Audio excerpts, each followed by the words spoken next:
In the quiet hours before dawn, a newborn's cry sliced through the silence of a suburban home, then vanished, as if it had never existed. The parents found the baby monitor's screen filled with static, but through the distortion, they could just make out a hand-stitched blanket embroidered with the name, Chloe. That name shouldn't have been there. Their daughter was named Emma. A metallic scent, like old pennies, filled the nursery air as they noticed something else. Tiny, sticky fingerprints marked the wall beside the crib prints, far too large to belong to their 3-month-old. Then came the whispering, not from the monitor, but from the closet. A child's voice, murmuring the same 2 names over and over. Chloe. Emma? When they finally gathered the courage to look, they found not 1 blanket, but 2, each perfectly folded, each bearing a different missing girl's name. And that's when they understood. Their home wasn't receiving a visitor. It was becoming a collection. Emma! The images accelerated into a frantic blur, names echoing, until they halted on a stark, singular title card. In the quiet town of Oakhaven, an unspoken rule was observed. A tradition, birthed from a beautiful lie, had taken root. For 20 years, every single baby girl born there was given the same handful of names: Chloe, Emma, Grace, Lily. The townspeople called it a tribute. But the air here tastes of iron and damp earth. A sticky, sweet rot clings to the back of your throat. A scent that whispers of something far older than grief. Their names are spoken now only in hushed tones. A ritual more than a memory. Each syllable a weight in the still air. And beneath the quiet, if you listen, there's a faint, persistent scratching, like roots seeking a way in. The memorial stood in Oakhaven, a silent monument to tragedy.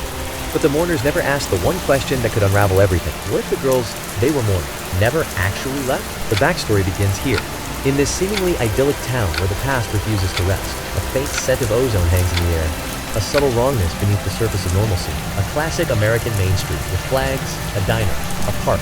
It looks like a postcard. Oakhaven, Ohio, population 8,742. The kind of place where everyone knows your name. Then, in 2003, a single tragedy would scar the town for a generation. 10-year-old Chloe Henderson, a bright soccer player, disappeared on her short walk home from practice. The ensuing search was massive and desperate, but the silence that followed was absolute. The grief that settled over the community was a thick, suffocating pall that never fully lifted, but no body was ever recovered. No suspect was ever named. The town held a vigil, their candles flickering against the oppressive darkness. Then, a year later, another girl vanished. Emma vanished from the library parking lot, a dark void where she last stood. The pattern that emerged was a waking nightmare, a sequence of impossible absences. 2 girls, gone without a trace, as if the very ground had swallowed them whole. Only the lingering scent of ozone and damp concrete remained, a ghost of their last moments. The town was gripped by a cold, collective dread, thick with sorrow. From that shared paralysis, a grim resolution took root. At a somber town hall meeting, led by the pastor, they forged a pact. They pledged to never forget, birthing the chilling, remembrance tradition. The next baby girl born would be named Chloe.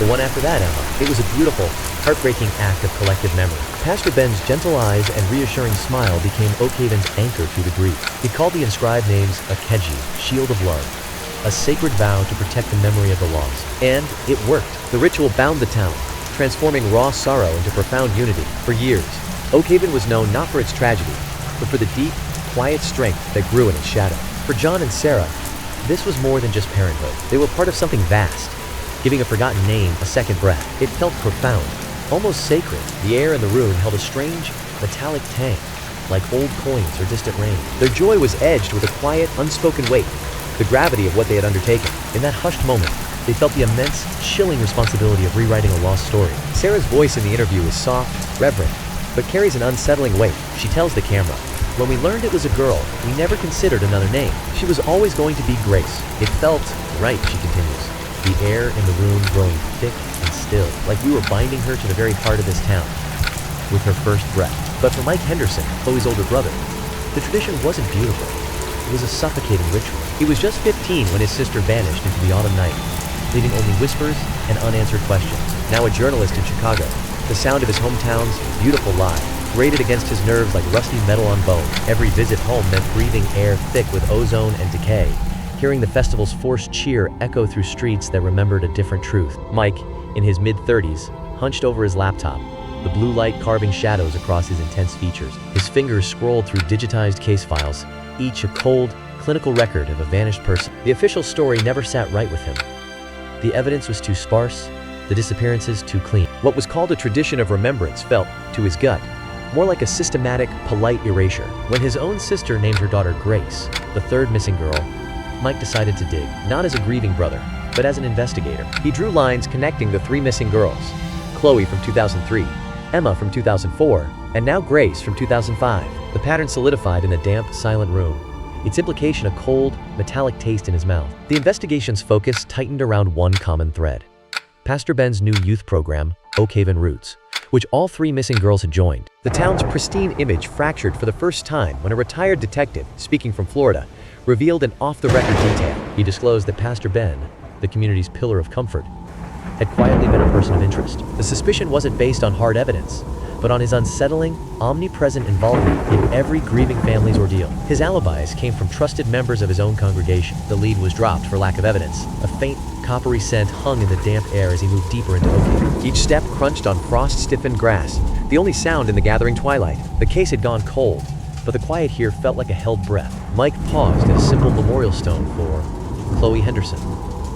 Beside it, a smaller, weathered marker for Infant Bennett, 2005. Then, Mike found the obituary, a stillborn child, delivered to a young couple in the congregation in late 2005. The baby's name was Grace. The air grew heavy with the scent of damp earth and old sorrow. 1 week before Grace Abbott vanished, the 3rd girl to disappear, the ominous pattern hadn't yet begun. The tradition didn't start with the missing girls. It started with a baby named Grace. The air in the town grew thick with the scent of ozone and damp earth, a palpable weight settling over the community. Then, the disappearances followed, as if the name itself had become a dark, whispered summons. Mike's whisper cut through the heavy air in Pastor Ben's office, each word landing like a stone dropped in still water. They weren't naming the babies after the lost girls. They were naming the lost girls after the babies. The implications settled in the space between them, thick and suffocating, as the final piece of the horror clicked into place. Sunlight filtered through the stained glass, splintering into fractured rainbows across the floor. Mike laid out his desperate theory, his voice a raw plea for truth, not an accusation. Pastor Ben's gentle smile didn't just falter, it seemed to evaporate from his face. The air in the room grew thick, carrying the faint, sweet scent of old wax and dust. The kindness that once filled his eyes was gone, replaced by a terrifying, vacant sorrow. A damp chill seeped from the stone walls around them, carrying the faint, metallic scent of old pipes. Pastor Ben's voice came out calm, eerily measured, each word deliberate and heavy in the thick air. "You think this was about predation? Violence?" he whispered, the sound barely rising above the distant scratch of something in the walls. "It was about salvation, Michael." This town was already fading into dust before Chloe. Shops shuttered, youth fled, a quiet decay. The grief, the shared grief, it gave us purpose. It forged us an identity from the rot. The story that spilled forth was more monstrous than Mike could have imagined. The first baby, Chloe, was stillborn to a teenage girl in his congregation. He helped bury the child in secret to avoid scandal. The grief ate at him. Then, he saw a solitary girl whose resemblance to her was uncanny, and a thought bloomed. A monstrous, sacred thought. Pastor Ben.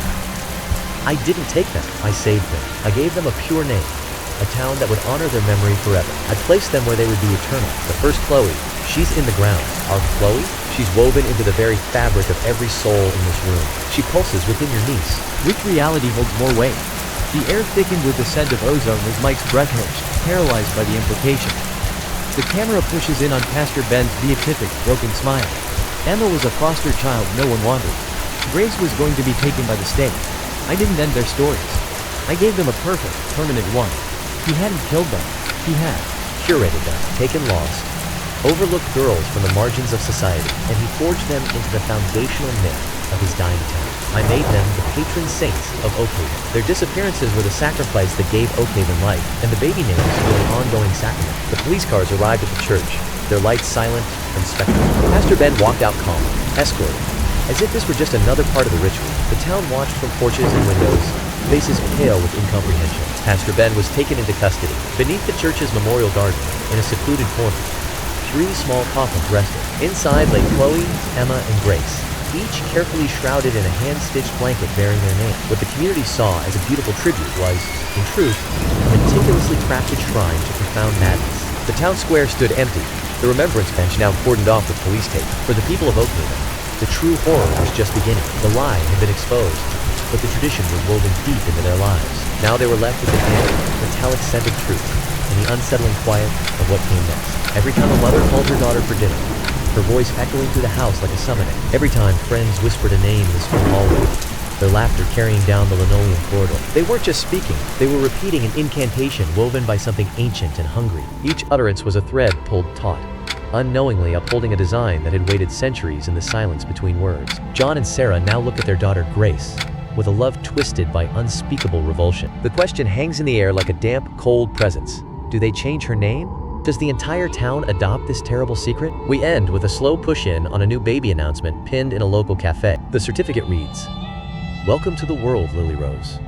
The name, Lily, is starkly highlighted in ink. A newborn's distant cry echoes, thin and fragile. The most haunting question isn't about what has been, it's about what is yet to come. Last month, a baby girl was born in Oakhaven. Her parents, perhaps out of habit, perhaps out of twisted defiance, named her Lily, the fourth name etched on the memorial. Yet the police only recovered 3 bodies from the scene, leaving a gaping absence where Lily should have been. The air in the room grew thick, with the scent of damp earth and something faintly metallic, like old pennies left in the rain. Every instinct screamed that something was profoundly wrong, a truth lurking just beyond the edge of understanding. The infant's wail resurfaces, swelling in volume, until it entwines with the distant, fading wail of a police siren. A heavy, metallic scent hangs in the damp air, as if something old and rusted has been unearthed. The narrator's voice is a bare whisper, a thread of sound against the oppressive quiet. So, Oakhaven is left with one final, terrible question. Has the tradition finally ended, or has it merely awakened?